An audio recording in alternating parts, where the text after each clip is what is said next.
I think in terms of grassroots level, what we're trying to do now, okay, so I'll be introducing myself first. So I'm Dan. I'm from GK Enchanted Farm. And for the clarification of everyone, yes, we are from Gawad Kalinga, but we are the for-profit organization of Gawad Kalinga. So what we promote and what we do is we try to pursue social education, social tourism, and social business as well. Because if you would go to the farm, you would encounter a lot of established social enterprises already, like Blush and Lake, First Harvest, etc. But we are also a place for the youth. Because what we do now, we also have a university, it's the School for Experiential and Entrepreneurial Development, wherein it's a 2-year test-accredited program, wherein we gather youth from GK communities to study social entrepreneurship.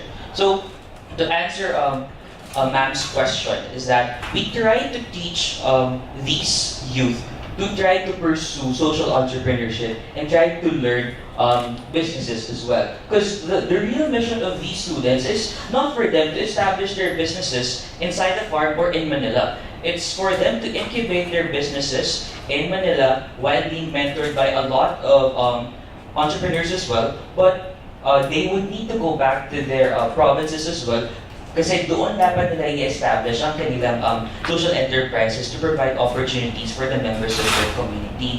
So, right now, the track of GK Enchanted Farm, kasi originally, our vision is to replicate the entirety of the farm to different parts of the Philippines. But then we realized that we can't really replicate everything we have now in Angat, Bulacan. So what we're trying to do now is we are trying to become the center for incubation of social enterprises. That's why there are opportunities for our students to try to incubate their social enterprises there. But we are also open for interested social entrepreneurs, aspiring social entrepreneurs, to go to the farm, try to discover, try to maybe partner with our students, or try to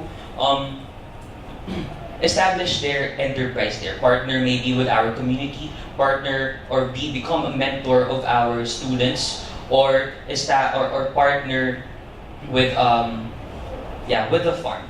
So right now, what I'm trying to do now is my track now is to look for technological grants for our startups, because our startups they can't create the product. They already have the market for the product, but now the problem is they cannot mass produce. That's why we're now currently working with ITDI of the OST to try to capacitate our startups and trying to have technologies in order for them to have efficient and effective production of their products. And second, we're trying now to share to everyone, we're trying to build a dairy processing facility now in the farm with response to our track now of becoming a center so that those processing facilities, it can be used by our students, it can be used by aspiring social entrepreneurs for them to experience what it's like to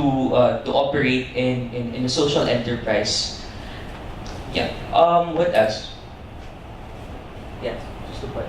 So yeah, quick background. So yes, I'm with Dan. So I'm Leonard. So I'm the strategic development manager of GK Enchanted Farm. So maybe you're not yet familiar with Gawad Kalinga. So a quick history of Gawad Kalinga also is Gawad Kalinga is a non-profit organization wherein their competitive edge is community organizing. So we have around 3,000 communities around the Philippines already. So and then why are we doing this kind of initiative? So the vision of Gawad Kalinga as NGO is to end poverty for 5 million Filipino families by 2024. And when we define poverty, the definition of poverty is for us in the organization is poverty is a behavioral problem with economic consequences. So most of our initiatives now in different Gawad Kalinga communities is values formation, changing their mindset. And then of course, after building houses, the basic needs, water, shelter, feeding programs, and other activities, the next step is the economic support, which is the GK Enchanted Farm initiative. So what we call the GK Enchanted Farm is the Farm Village University also. Dan mentioned social entrepreneurship, tourism, and education. So now our initiative, yes, he mentioned about incubation, but I think we're also doing beyond incubation. We're also after incubation, usually you will see most of our social enterprise are also present in GK Enchanted Farm because we are trying to explore on a more joint venture initiative. That's why I think our goal in the future, hopefully, we will see a bigger social enterprise conglomerate. So I think that's how we want GK Enchanted Farm to have. So we want to build leaders. I think that's what I noticed on most of your cases. Is it seems like same thing how you do LC, same thing with the community that you've been engaging. Same thing in our GK communities because it seems like yes, marami na kaming na parang na-introduce na maging mabuting tao. So marami na mabuting tao sa different GK communities and other parts of the Philippines. But if there are maraming mabuting tao, pero sa mga mabuting tao na to, walang mabuting leaders. So walang nangyayaring initiative. It's not sustainable without leaders. I think that's what we are noticing in GK Enchanted Farm. Because it seems like our initiative is mostly on the ground, and what we lack now is our capacity actually to grow our mission to create more social entrepreneurs. Actually now, today we are our organization is being stripped away from different organizations. We are in San Beda, Ateneo, LaSalle, and also in BPI. So we're dealing with different stakeholders. So we're not trying to limit ourselves because we want to make the GK Enchanted Farm as a platform for convergence of different stakeholders so that we could create more impact. I think that's what we want to do here. And in terms of initiatives that what we are doing, I think we're more on practice and teaching and research. We also have those kind of initiatives because we have the school. We have a shared service in the farm just to provide support for our startups. So we have finance and accounting, we have design house for product and brand development, and then we also have sales and marketing. We're about to start it. We also have training and development because since it seems like yes, we could get entrepreneurs or social entrepreneurs from different schools, but in terms of the skill in community organizing and handling people from the bottom of the pyramid, it's another skill set that you need to learn. So that's what we are trying to develop now for the training and development, making them more grounded in the reality of what's happening on the ground, on the grassroots. And then recently, we are trying to propose actually an impact investment shared service. So we just recently raised a fund for this, and we are trying to start the entity, a separate entity, because what we noticed actually in the farm is we already have different social enterprises, and what's hindering them actually is scaling up. That's why it's very difficult for our startups to get technology, because it seems like the gap of the technology is there's no mid option. It's either this or the big one already.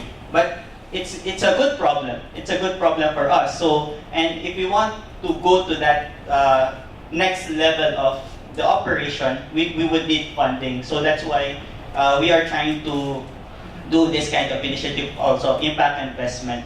And I think it's very much aligned to what you want is to, if you want to be in like a conglomerate of social enterprises, I think that's one way for us. And then if we are in a conglomerate, it seems it means that we are sharing the same definition and how we run, how we practice social entrepreneurship. I have a question on the social. I think you call it impact investment.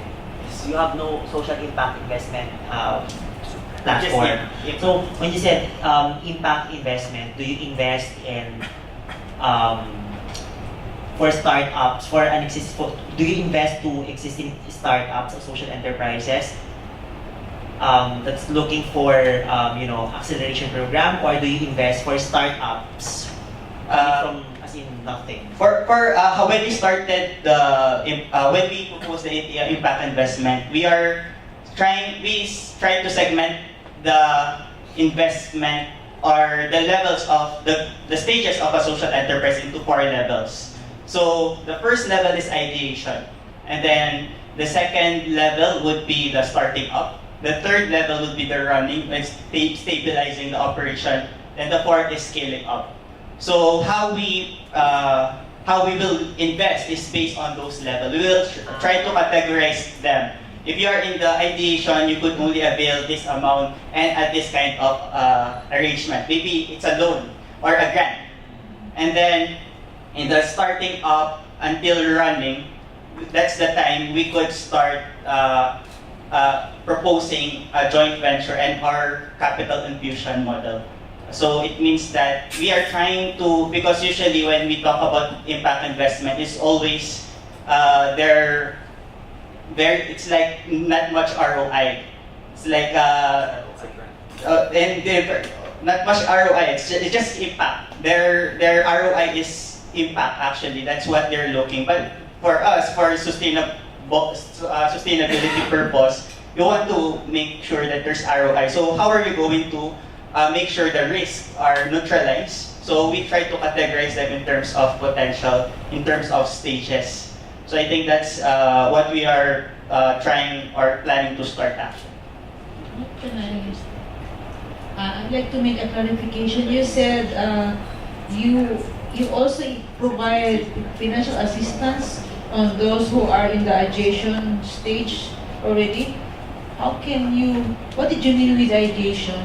As far as ideation, I am concerned, ideation is you're still thinking about your business model. So how can you invest in a group that is still in the ideation stage? Well, in terms of investment, it seems it's not really solidly financial support. As a farm, we have an ecosystem wherein for our students, we have a food laboratory so that they have a laboratory that they could easily avail. And then in terms of market testing, we could easily bring their products to the market or bring the tourists in the farm and try out their market. So try out their products. So I think we are providing the support in terms of investment is not just purely financial. So it's more of providing them the network and the ecosystem that we built in Bulacan. Another clarification. You said earlier na parang meron kang social preparation pang ginagawa. How long does it take? And sa panahon na yun, nagpa-participate ba sila? Kasi sa panahon na yun, paano yung family kung wala pa naman silang define sa social preparation stage? Where you prepare them to become social entrepreneurs or participate in a social enterprise. I understand that one. In fact, that is really a requirement. Kaya lang, paano mo sila napapa-attend ng, kasi it's not a short course, medyo mahaba yan. Paano yung kanilang income to provide for the family so that the family will eat? Things like that. Well, I think most of our startups are very young. They are coming from seed, our school for experiential entrepreneurial development. So actually, when we got them in the program, it's already a saving for the family because we provided everything for them. So they're a full scholar. They have the accommodation, they have food in the facility. So it means that it's a saving for the family. So I think that's the investment that we are giving them. So they have 2 years, or now it's 3 years for plus the accelerator program. So in terms of making sure, I think the challenge now is making sure that they will become social entrepreneur. Preparing them the proper skill sets, preparing since the facility. The patients also.